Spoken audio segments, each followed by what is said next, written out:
Hey guys, Kazda here, and welcome back to another Twitch stream summary of the streams for the 23rd, Monday the 23rd.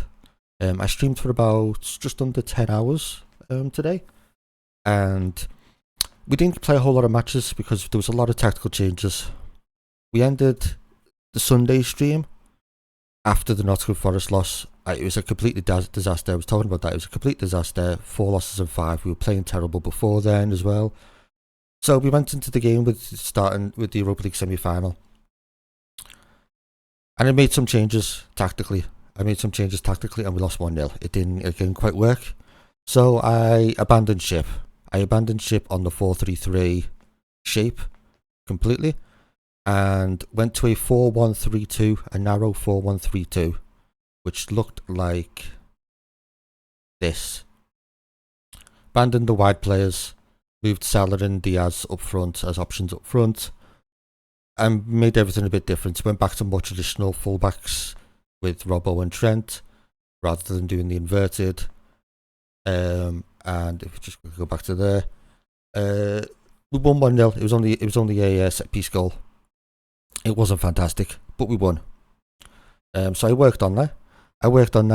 Did a comeback in the second leg, 5-1 against Marseille. McAllister 2 goals, Robbo, Osimhen and Diaz scored.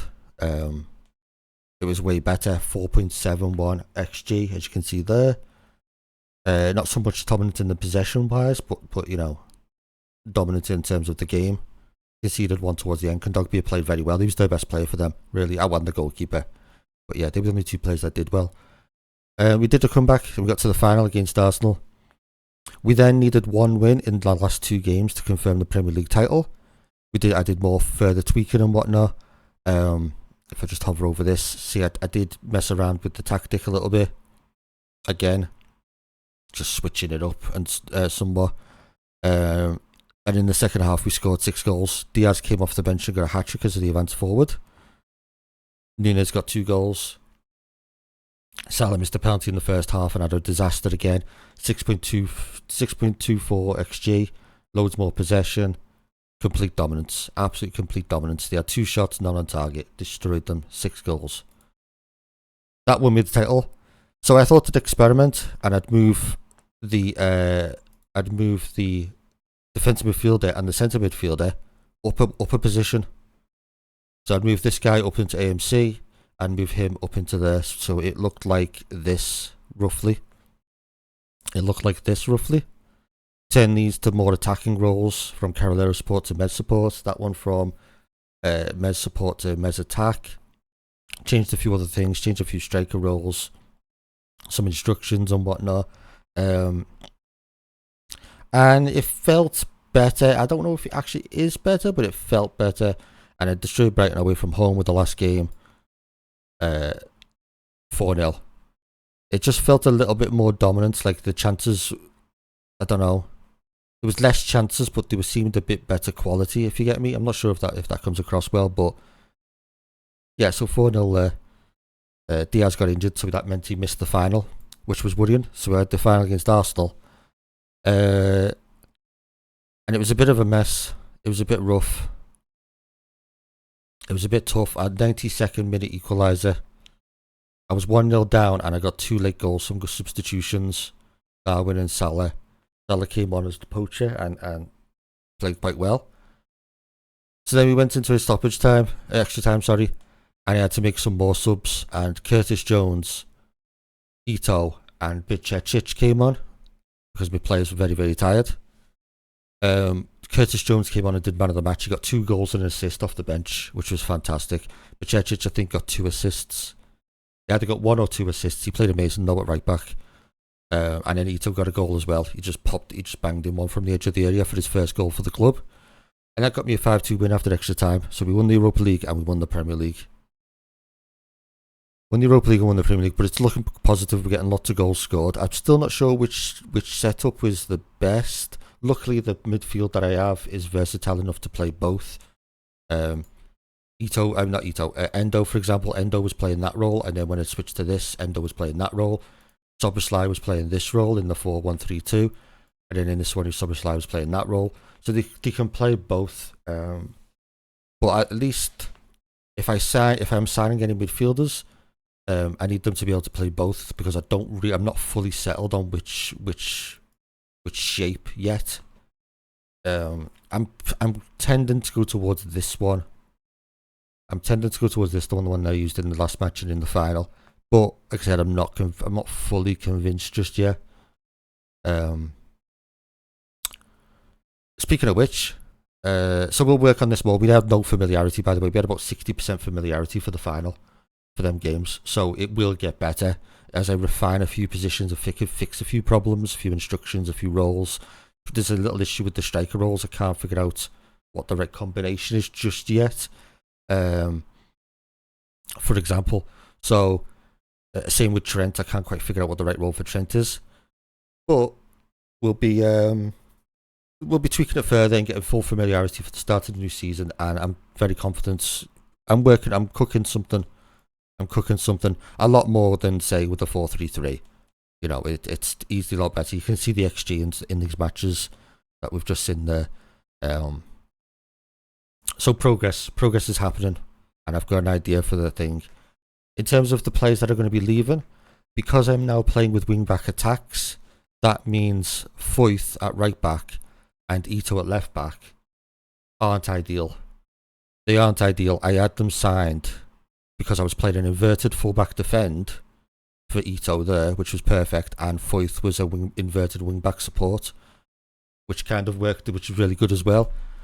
So even though I signed them in January, I think the plan is later on in the summer to sell them both and get new backup players for Trent and Robbo. It's a shame.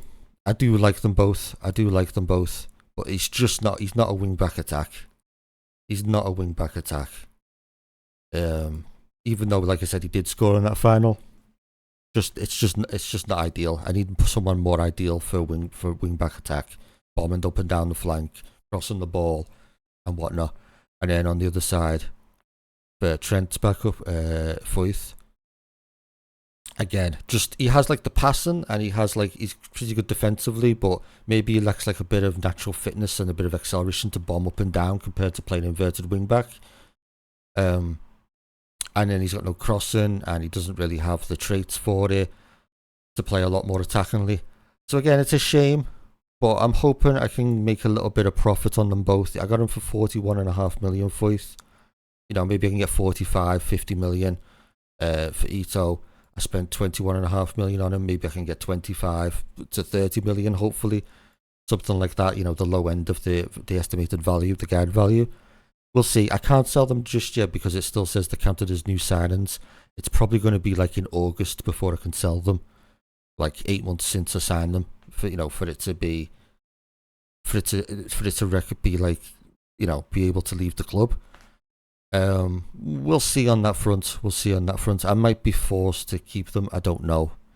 In other players out, Adrian's leaving on a free. The contract runs out, 60k wage. I'm happy with the rest of the midfield. Maybe McAllister leaves. Maybe.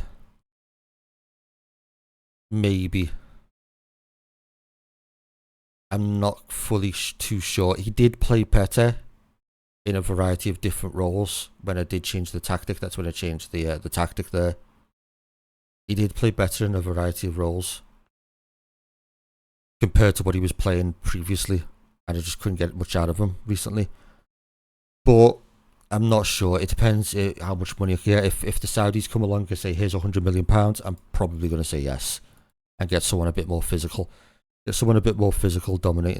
Dominating.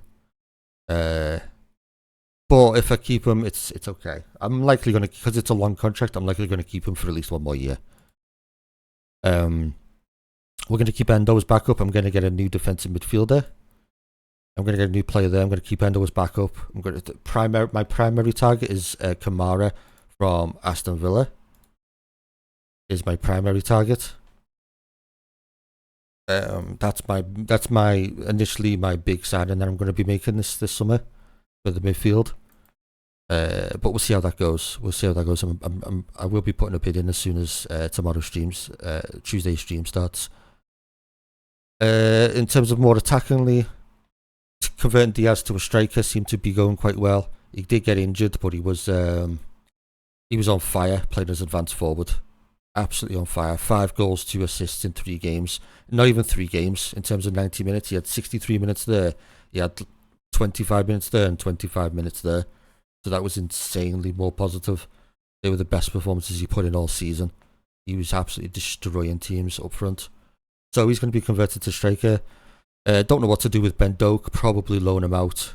I'm trying to convert him to striker, but he doesn't really fit playing good striker. So I might just loan him out to right wing to someone else and just see how he develops. And then make a judgment after the season. Osimhen and Nunez is probably going to stay.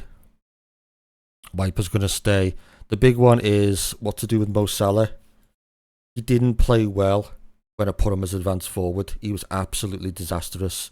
He did play well as poacher in the final. He came on and actually did quite well. But since his 4-month injury, this has been his run of form since he had that 4-month injury.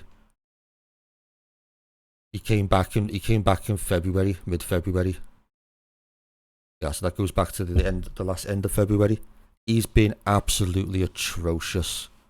Absolutely atrocious. He's 32 now. He signed his new contract in January. If the Saudis come in, if I get above £150 million bid from the Saudis, 32, I'm not going to lie, I'm tempted to sell him.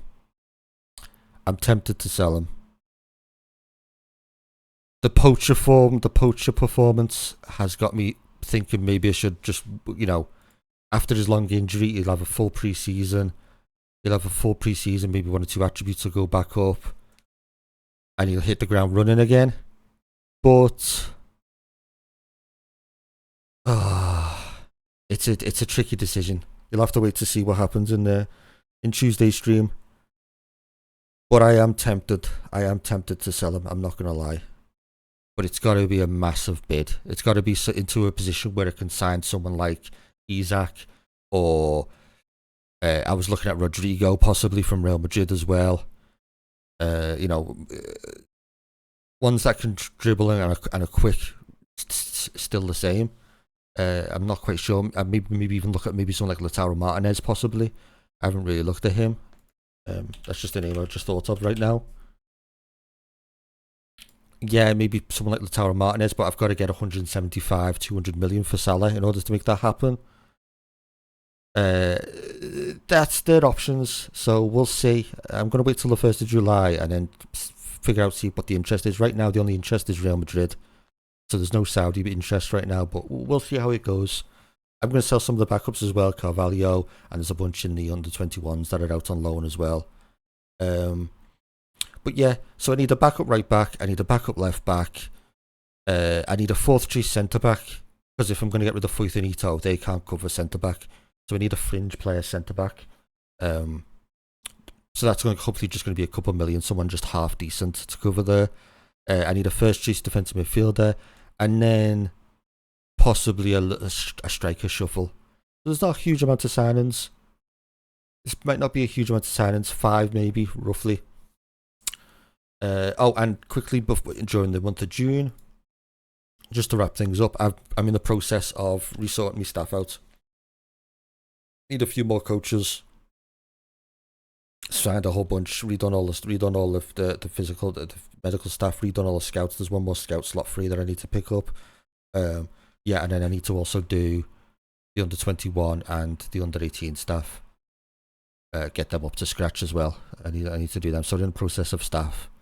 And I think that's it, guys. I'll put my Twitch link down below in the description.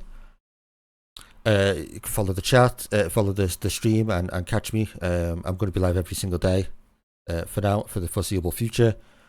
Streaming long periods of time, and hopefully you enjoy these updates. They will get better. I'll refine the process and make the presentation a bit better. But for now, hopefully you guys are enjoying this. Let me know. Come in this chat and let me know. Leave a comment or whatnot. But yeah, cheers for watching, guys.